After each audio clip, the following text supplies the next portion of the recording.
ಮರುನಾಡಿನಲ್ಲಿ ಇಂಥ ಒಂದು ಪದ್ಧತಿ ಇವತ್ತಿಗೂ ಜೀವಂತವಾಗಿದೆ ಅಂತಂದ್ರೆ ಇಡೀ ನಾಗರಿಕ ಸಮಾಜ ತಲೆ ತಗ್ಗಬೇಕಾದಂಥ ಬೆಳವಣಿಗೆ. ಆ ಲೈನ್ ಮನೆಯೊಳಗೆ ಇಟ್ಟುಕೊಂಡು ಮಾಡ್ತಿರುವಂತ ಶೋಷಣೆ ಅದೊಂದು ದೌರ್ಜನ್ಯದ ಕೂಪ. ಇಷ್ಟು ದಿನ 6 ತಿಂಗಳಿಂದ ನಾವಿಲ್ಲಿ ಕೂತಿದೀವಲ್ಲ, ಒಂದೇ ಒಂದು ಸರ್ಕಾರದವರು ಕೂಡ ಬಂದು ನಮ್ಮನ್ನ ತಿರುಗಿ ನೋಡಿಲ್ಲ. ನಮ್ಮನ್ನ ಯಾರೂ ತಿರುಗಿ ನೋಡೋದಿಲ್ಲ, ಯಾರೂ ನಮ್ಮ ಒಟ್ಟಿಗೆ ಮಾತಾಡೋದಿಲ್ಲ. 5ನೇ ಕ್ಲಾಸ್ನೇ ದುಡಿತಾ ಇದ್ದೀರಾ ನೀವು, ಇನ್ನು ಸಾಲ ತೀರ್ತಾ ಇಲ್ಲ. ಅದಕ್ಕೆ ನಮ್ಮ ಮಕ್ಕಳಿಗಾದರೆ ಒಂದು ಸ್ವಲ್ಪ ಆದ್ರೆ ನೆಲೆ ಕೊಡ್ಲಿ ಅಂತ ನಾವು ಕೂತಿರೋದು ಮೇಡಮ್.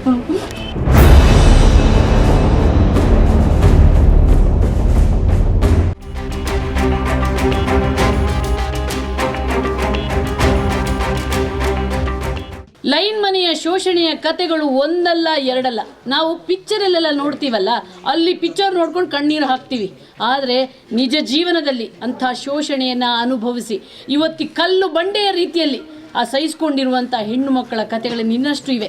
ಎಲ್ಲುವರೆಗೆ ಅಂತಂದರೆ ಇವತ್ತಿಗೂ 80 ರೂಪಾಯಿಗಿಂತಲೂ ಕಡಿಮೆ ವೇತನವನ್ನು ಕೊಡ್ತಾರೆ. ಆ 80 ರೂಪಾಯಿಯಲ್ಲಿ ಆ ಲೈನ್ ಮನೆಯ ಬಾಡಿಗೆ ಕೂಡ ತಗೊಳ್ತಾರಂತೆ. ಅಷ್ಟು ಮಾತ್ರ ಅಲ್ಲ, ತಮಗೆ ಸರ್ಕಾರ ಕೊಡುವಂಥ ಪಡಿತರವನ್ನು ತಾವೇ ಇಟ್ಕೊಂಡು ಮತ್ತು ಅದನ್ನು ವಾಪಸ್ ಹಣಕ್ಕೆ ಮಾರುವಂಥ ವ್ಯವಸ್ಥೆ ಆ ಲೈನ್ ಮನೆಯೊಳಗಿದೆ. ಅಷ್ಟು ಶೋಷಣೆಯನ್ನು ಅನುಭವಿಸ್ತಿರುವಂಥ ಈ ಹೆಣ್ಮಕ್ಕಳ ಬಗ್ಗೆ ಅವರ ನೋವನ್ನು ಇನ್ನಷ್ಟು ಕೇಳೋಣ. ಅಮ್ಮ, ನಿಮ್ಮ ಹೆಸರು? ನನ್ನ ಹೆಸರು ವೈಯ ದೇವಕಿ ಅಂತ. ನನ್ನ ಕಷ್ಟಗಳನ್ನು ನಾನು ಈ ದಿನದಲ್ಲಿ ಹಂಚಿಕೊಳ್ತೇನೆ. ನನ್ನ ಕಷ್ಟ ಥರ ಬೇರೆಯವ್ರದ್ದು ಕಷ್ಟ ಇರಬಹುದು, ಆದರೂ ನನ್ನ ಮನೆಯಲ್ಲಿ ನನ್ನ ಒಳಗೆ ಇರೋ ಕಷ್ಟಗಳನ್ನು ನಾನು ಈಗ ನಿಮ್ಮೊಂದಿಗೆ ಹಂಚಿಕೊಳ್ಳೋದನ್ನು ನಾನು ಪ್ರಯತ್ನ ಪಡ್ತೀನಿ. ಆದರೆ ನನಗೆ ನನ್ನ ತಂದೆ ತಾಯಿಗಳು ಎಲ್ಲ ತಿರೋದ್ರು, ಆದ್ದರಿಂದ ಅವರು ಸಾಲ ನನಗೆ ಹಾಕಿದರು. ಆದರೆ ಅದನ್ನೆಲ್ಲ ಕಳೆದು ನಾನು ಬಂದೆ. ಆದರೆ ಈ ಒಂದು ಮೊದಲೆಲ್ಲ ನಾನು ಒಂದು ವರ್ಷದಲ್ಲಿ ಒಂದು ಮನೆಯಲ್ಲಿ ಒಂದು 3-4 ವರ್ಷ ಒಂದು ಲೈನ್ ಮನೆಯಲ್ಲಿ ವಾಸ ಮಾಡ್ತಿದ್ದೆ. ಆದರೆ ಈ ವರ್ಷದಲ್ಲಿ ಈ ಕಾಲದಲ್ಲಿ ನಮಗೆ ಆಗೋದಿಲ್ಲ. ಒಂದು ವರ್ಷದಲ್ಲಿ 2-3 ಮನೆ ತಿರುಗಬೇಕಾಗ್ತದೆ. ನನಗೆ ಗಂಡು ಮಕ್ಕಳಿಲ್ಲ, ಅದರಿಂದ 2 ಹೆಣ್ಣು ಮಕ್ಕಳು. ಅವ್ರನ್ನ ನಾನು ಯಾವ ರೀತಿಯಲ್ಲಿ ಸಾಕೊಳ್ಬೇಕಂತ ನನಗೆ ಗೊತ್ತಿಲ್ಲ. ನಮ್ಮ ಮಾಯಮುಡಿ ಪಂಚಾಯತಿಯಲ್ಲಿ ನಾವು 6 ತಿಂಗಳಾಯಿತು ಕೂತು. ಏನು ಬಂದು ಕೇಳೋದಿಲ್ಲ ಮೇಡಮ್, ಬಂದು ನೋಡೋದಿಲ್ಲ. ಕೂತು ಸರಿಯಾಗಿ ಒಂದು 6-7 ತಿಂಗಳಾಯಿತು. ನಮ್ಮ ಗ್ರಾಚಾರ ಹಿಂಗೇನೆ ಆಗ್ಬಿಟ್ಟಿದೆ ಮೇಡಮ್. ನನ್ನ ಮಕ್ಕಳು 2 ಮಕ್ಕಳು ಮೇಡಮ್ ಇದ್ದಾರೆ. ಇಷ್ಟು ಮಕ್ಕಳಿದ್ದಾರೆ, ತಾಯಿ ಮಕ್ಕಳು ಯಾರು ಇಲ್ಲ. ನಮಗೆ ಏನು ಮಾಡೋದು ಮೇಡಮ್? ನಾನು ನಮ್ಮ ಕಷ್ಟ ನಿಮಗೆ ಗೊತ್ತಲ್ಲ ಮೇಡಮ್.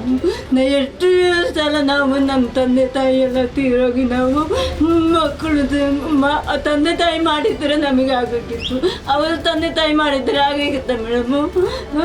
ನಿಮಗೆ ಗೊತ್ತಾಗೋದಿಲ್ಲ ಮೇಡಮ್ ನಮಗೆ ಗ್ರಾಚಾರ ಹೆಂಗೆ ಅಂತ. ಎಷ್ಟು ತಿನ್ನೋಕ್ಕೆ ಕುಡಿಯೋಕ್ಕೆ 1 ವಾರದಲ್ಲಿ ಮೀಟಿಂಗ್ ಬಂದರೆ 1 ವಾರದಲ್ಲಿ ಕೆಲಸ ಇಲ್ಲ, ಇದು ಇಲ್ಲ ಅಂತ ಹೇಳ್ತಾರೆ. ನಾವೇನು ಮಾಡೋದು ಮೇಡಮು? ನಿಮಗೆ ಗೊತ್ತಾ? ಊಟಕ್ಕೂ ಕಷ್ಟ.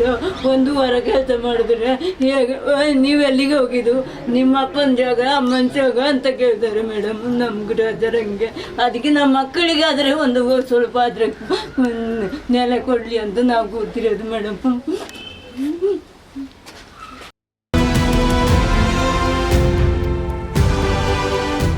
ನಮ್ಮದು ಹೊಡೆದಿದ್ದು ಕೇಸ್ ಆಗಿದ್ದು. ಹೊಡೆದಿದ್ದ? ಏನಕ್ಕೆ?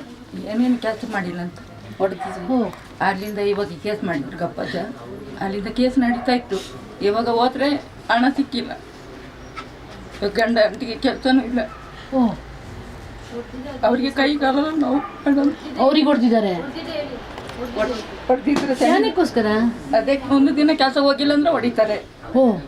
ಇನ್ನು ಬೇರೆ ಜಾಗಕ್ಕೆ ಕೆಲಸಕ್ಕೆ ಹೋದ್ರೆ ಹುಡ್ಕೊಂಡು ಬರೋದು ನಮ್ಮನ್ನ ಬಂದು ಹೊಡಿತಾರೆ. 1.5 ಲಕ್ಷ ಸಾಲ ನಮಗೆ. 1.5 ಲಕ್ಷ ಸಾಲ ಇದೆ. ಅದರಲ್ಲಿ ಹಳೆ ಮಾಡಿದ್ದು ಇನ್ನು ಮುಂದುವರಿತಾ ಇದೆ. ಅದನ್ನೆಲ್ಲ ಈಗ ಅಪ್ಪಜ್ಜ ಇದು ಮಾಡಿ ಸರಿ ಮಾಡಿದ್ದಾರೆ. ಇವಾಗ ದುಡ್ಡು ಸಿಗ್ತದೆ ಅಂತ ಹೇಳಿದ್ರು, ಅದು ಬಂದಿಲ್ಲ. ಓಕೆ, ಕೂಲಿನೂ ಇಲ್ಲ? ಇಲ್ಲ, ಏನು ಸಿಕ್ಕಿಲ್ಲಮ್ಮ. ಹಾಗೆ ಮಾಡಿಬಿಟ್ರು. ಇವಾಗ ಹಂಗೆ ದುಡಿತಾ ಇದ್ವಿ, 150 ರೂಪಾಯಿ ಕೂಲಿ. ಒಂದು ಹೇಸಿಗೆ ತರುವಂಥ ಒಂದು ಅಸಹ್ಯಕಾರಿ ಪದ್ಧತಿ ಇನ್ನೂ ಜೀವಂತವಾಗಿದೆ. ಅದನ್ನು ನಿಮ್ಮ ಶಾಸಕರು ಹೇಳಲಿಲ್ಲ, ಅದನ್ನು ನಿವಾರಿಸೋಕ್ಕೆ ಒಂದು ಸಣ್ಣ ಪ್ರಯತ್ನ ಮಾಡಲಿಲ್ಲ ಅಂತಂದರೆ ನೀವು ಯಾಕಿರಬೇಕು ಮುಖ್ಯಮಂತ್ರಿಯಾಗಿಯೇ? ನಿಮ್ಮ ಶಾಸಕರು ಯಾಕಿರಬೇಕು? ಹಾಗಾದರೆ ನೋಡಿ, ಈ ಮಕ್ಕಳನ್ನು ನೋಡಿ, ಇವರೆಲ್ಲ ಜೀತದ ಮಕ್ಕಳು.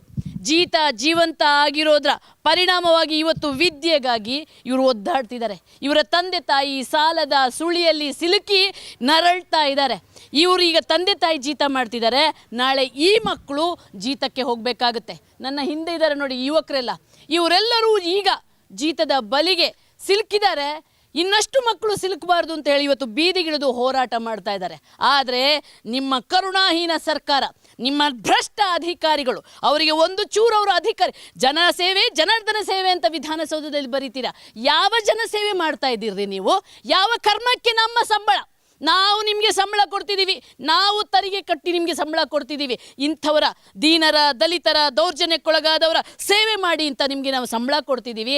ಆ ಸಂಬಳಕ್ಕೆ ಅಗೌರವ ಮಾಡ್ತಿರುವಂಥ ನಿಮ್ಮ ಅಧಿಕಾರಿಗಳು, ಇವರ ದನಿಗೆ ದನಿ ಕೊಡದಂಥ ನಿಮ್ಮ ಅಧಿಕಾರಿಗಳು ಯಾಕೆ ಬೇಕು ಅನ್ನುವಂಥ ಪ್ರಶ್ನೆಯನ್ನು ಇವತ್ತು ನಾನು ಕೇಳಬೇಕಾಗುತ್ತೆ. ಬನ್ನಿ, ಈಗ ನೀವು ಹೋರಾಟ ಮಾಡ್ತಾ ಇದ್ರಿ ನಿರಂತರವಾಗಿ, ಈ ಅಧಿಕಾರಿಗಳು ನಿಮಗೆ ಯಾವ ರೀತಿ ತೊಂದರೆ ಕೊಡ್ತಾ ಇದ್ದಾರೆ? ನಾವು ಇವತ್ತಿಗೆ ಹೋರಾಟ ಮಾಡಿ 154 ದಿನ ಆಗಿದೆ. ರಾತ್ರಿ ಆಗಲಿ ಹಗ್ಲಾಗಲಿ ನಾವು ವಯಸ್ಸಾದವರು ಮಕ್ಕಳು ದೊಡ್ಡವರು ಅಂತ ಹೇಳ್ಬಿಟ್ಟು ಇಲ್ಲೇ ಇರ್ತೀವಿ. ನಮಗೆ ಬೇಕಾದ ಅಡುಗೆ ಎಲ್ಲ ನಾವೇ ಮಾಡ್ಕೊಳ್ತೀವಿ. ನಾವು ಅವ್ರ ಹತ್ರ ಕೇಳ್ತಾ ಇರೋದು ನಮಗೆ ಅಕ್ಕಿ ಕೊಡಿ, ಸಾಂಬಾರು ಮಾಡಲಿಕ್ಕೆ ತರಕಾರಿ ಕೊಡಿ ಅಂತ ಕೇಳ್ತಾ ಇಲ್ಲ. ನಾವು ನಮ್ಮ ಅಪ್ಪ ಅಮ್ಮ ಚೆನ್ನಾಗಿರಬೇಕು, ನಾವು ಚೆನ್ನಾಗಿರ್ಬೇಕು ಅಂತ ಒಂದು ನಮಗೆ ವಾಸವಾಗಿರೋಕ್ಕೆ ಒಂದು ನಾವು ಎಷ್ಟು ಮನೆ ಕೇಳ್ತಾ ಇದ್ದೀವಿ, ನಮಗೆ ಒಂದು 3.25 ಸೆಂಟ್ ಆದರೂ ಕೊಡಿ ಅಂತ ಕೇಳ್ತಾ ಇದ್ದೀವಿ. ಶಾಸಕರಾಗಲಿ ಅಧಿಕಾರಿ ಆಗಲಿ ಸೋಮವಾರ ನಮ್ಮ ಶಾಸಕರು ಇಲ್ಲಿಗೆ ಬರ್ತಾರೆ. ಇದೇ ಆಫೀಸ್ ಅವ್ರದ್ದು. ಸೋಮವಾರ ಬರ್ತಾರೆ. ನಾವು ಸ್ಟ್ರೈಕ್ ಮಾಡಿ 154 ದಿನಕ್ಕೆ ಒಂದು ತಿಂಗಳಾದಮೇಲೆ ಬಂದ್ರವರು ಇಲ್ಲಿಗೆ ಬರ್ತಾಯಿದ್ರು. ನಾವು ಅದೇ ಆಫೀಸ್ ಮುಂದೆ ಯುವ ಕಚೇರಿ ಎದುರು ಮುಂದೆ ನಾವು ಸ್ಟ್ರೈಕ್ ಮಾಡ್ತಾಯಿದ್ದೋ. ಅಲ್ಲಿ ಒಂದು ದಿನ ಬಂದಿದ್ದಾರೆ ಅಷ್ಟೇ. ಬಂದು ಹೇಳಿದ್ರು, ನಿಮ್ಮ ಸ್ಟ್ರೈಕ್ ನೀವು ವಾಪಸ್ ತಗೊಳ್ಳಿ, ನಾನು ಮಾಡ್ತೀನಿ, 15 ದಿನ ಟೈಮ್ ಕೊಡಿ ಅಂತ. 15 ಆಗಿ ಮೇಡಮ್ ಇವತ್ತು ನಮಗೆ 154 ದಿನ ಆಗಿದೆ. ಶಾಸಕರು ಇವತ್ತಿಗೂ ನಮಗೆ ಮುಖ ತೋರಿಸಿಲ್ಲ. ಇಲ್ಲಿದ್ದ ಅಧಿಕಾರಿಗಳು ಬಂದು ಕೇಳ್ತಾರೆ ನಮ್ಮನ್ನ, ಏನು ನಿಮ್ಮದೇ ಗೌಜಿನ, ನಿಮ್ಮದೇ ಆರಾಮ ಅಂತ ಕೇಳ್ತಾರೆ. ನಿಮಗೆ ಬೇಕಾಗಿರೋದು ನಾವು ಮಾಡ್ಕೊಡ್ತೀವಿ, ನಾವು ಇದ್ದೀವಿ ಅಂತ ಹೇಳೋದಿಲ್ಲ ಮೇಡಮ್. ಅವರಿಗೆ ಗೌಜಿ ಗಮ್ಮತ್ತು ಗದ್ದಲ ಈ ರೀತಿ ಕೂತ್ಕೊಂಡ್ರೆ ಮಜಾ ಮಾಡೋದು. ಹೌದ್ರಿ, ನಿಮ್ಮ ವೀಕೆಂಡ್ ನೀವು ಹೋಗ್ತಿರಲ್ಲ, ಯಾರ್ಯಾರ ಭ್ರಷ್ಟಾಚಾರದ ಗಿಂಬಳ ಹಣ ತಗೊಂಡು ಗೌಜಿ ಮಾಡಕ್ಕೆ ಹೋಗ್ತಿರಲ್ಲ, ಇವರು ಒಂದು ಹೊತ್ತಿನ ಊಟಕ್ಕಾಗಿ ಕಷ್ಟಪಡುವವರು. ನಿಮಗೆ ಗೌಜಿ ಗದ್ದಲ ಕಾಣುತ್ತಲ್ವಾ?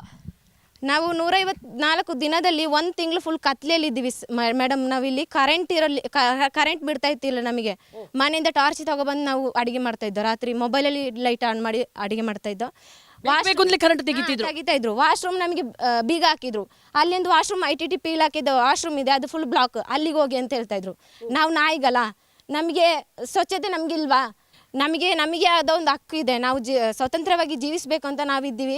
ಆದರೆ ನಮ್ಮನ್ನ ಯಾವ ಅಧಿಕಾರಿಗಳೆಲ್ಲ ನೋಡ್ತಾರೆ, ಬರೀ ನಾಯಿಗಳಕ್ಕಿಂತ ಕೀಳಾಗಿ ನೋಡ್ತಾರೆ. ತಿಂದು ಬಿಟ್ಟಿದ್ದನ್ನ ನಮಗೆ ಇವಾಗನೂ ಕರೆದು ಕೇಳ್ತಾರೆ ಮೇಡಮ್, ಊಟ ಅವ್ರು ತಿನ್ನುವಕ್ಕಾರಿಯಲ್ಲ, ತಿಂದು ಬಾಕಿ ಇದ್ದದನ್ನ ನಮಗೆ ಕೊಡ್ತಾರೆ ಒಬ್ರಿಗಿಬ್ರಳಿಗೆ. ಇವತ್ತಿದ್ದು ಊಟದಲ್ಲಿ ನಿಮ್ಮ ಹೆಸರು ಇದೆ ತಗೊಳ್ಳಿ ಅಂತ. ನಾವೆಂತ ನಾಯಿಗಲ್ಲ ಮೇಡಮ್, ಇಷ್ಟು ದಿವಸ ಇಲ್ಲಿ ಕೂತಿದ್ದೀವಿ, ಯಾವ ಅಧಿಕಾರಿಗಳಾಗಲಿ ನಮ್ಮನ್ನ ತಿರುಗಿ ನೋಡ್ತಾ ಇಲ್ಲ. ನೋಡಿ ಎಂಥ ಕ್ರೂರಿಗಳು ರೀ ನೀವು ತಿಂದು ಬಿಟ್ಟಂತ ಅನ್ನ ತಿನ್ನಕ್ಕೆ ಇದೇನು ನಾವು ಆ ಕಾಲದವರ ಹಿಂದೆ ಕೊರಗರಗಿ ಮಾಡ್ತಾ ಇದ್ರಿ. ನಾವು ಬಿಸಾಡಿದಂಥ ಅನ್ನವನ್ನು ಅವ್ರು ಬಾಚಿ ತಿನ್ನಬೇಕಿತ್ತು. ಆದರೆ ಅವ್ರು ಬಾಚಿ ತಿಂತಿದ್ರು ಕೂಡ ನಮ್ಮ ಯಾರಿಗೂ ಕೂಡ ಕಣ್ಣಲ್ಲಿ ಕಣ್ಣೀರು ಬಂದಿರಲಿಲ್ಲ, ಒಂದು ಬನಕ್ಕೆ ಕಲಕಲಿಲ್ಲ. ಅವರು ಬಾಚಿ ನಾವು ಬಿಸಾಡಿದಂಥ ನೆಲಕ್ಕೆ ಬಿಸಾಡಿದಂಥ ನಾಯಿಗಿಂತ ಕಡೆಯಾಗಿ ತಿನ್ನುವಂಥ ಪದ್ಧತಿ ಇತ್ತು. ಆದರೆ ಇವಾಗಲೂ ಆ ಪದ್ಧತಿನ ಮುಂದುವರಿಸಬೇಕು ಅಂತ ನೀವೇನಾದರೂ ಇದ್ದೀರಾ? ನಿಮ್ಮ ನೆಚ್ಚಿನ ವಿಜಯ ಟೈಮ್ಸ್ ಆಪ್ ಇದೀಗ ಗೂಗಲ್ ಪ್ಲೇಸ್ಟೋರ್ನಲ್ಲೂ ಲಭ್ಯ. ಗೂಗಲ್ ಪ್ಲೇಸ್ಟೋರಿಗೆ ಹೋಗಿ ವಿಜಯ ಟೈಮ್ಸ್ ಆಪ್ ಅಂತ ಟೈಪ್ ಮಾಡಿ ಫ್ರೀಯಾಗಿ ಡೌನ್ಲೋಡ್ ಮಾಡಿಕೊಳ್ಳಿ. ನಿಮ್ಮ ನೆಚ್ಚಿನ ಎಲ್ಲಾ ಸುದ್ದಿಯನ್ನ ತಪ್ಪದೆ ವೀಕ್ಷಿಸಿ. ವಿಜಯ ಟೈಮ್ಸ್ ವೆಬ್ಸೈಟ್ಗೆ ಲಾಗಿನ್ ಆಗಲು www.vijayatimes.com ಅಂತ ಟೈಪ್ ಮಾಡಿ. ಯೂಟ್ಯೂಬ್ಗೆ ವಿಸಿಟ್ ಮಾಡಲು ವಿಜಯ ಟೈಮ್ಸ್ ಅಂತ ಟೈಪ್ ಮಾಡಿ. ಫೇಸ್ಬುಕ್, ಟ್ವಿಟರ್, ಇನ್ಸ್ಟಾಗ್ರಾಮ್ ಅನ್ನ ವಿಜಯ ಟೈಮ್ಸ್ ಅಂತ ಟೈಪ್ ಮಾಡಿ, ಫಾಲೋ ಮಾಡಿ. ವಿಜಯ ಟೈಮ್ಸ್ ಅನ್ನ ಸಬ್ಸ್ಕ್ರೈಬ್ ಮಾಡಿ, ಲೈಕ್ ಮಾಡಿ, ಶೇರ್ ಮಾಡಿ, ಬೆಲ್ ಬಟನ್ ಅನ್ನ ಒತ್ತಿ.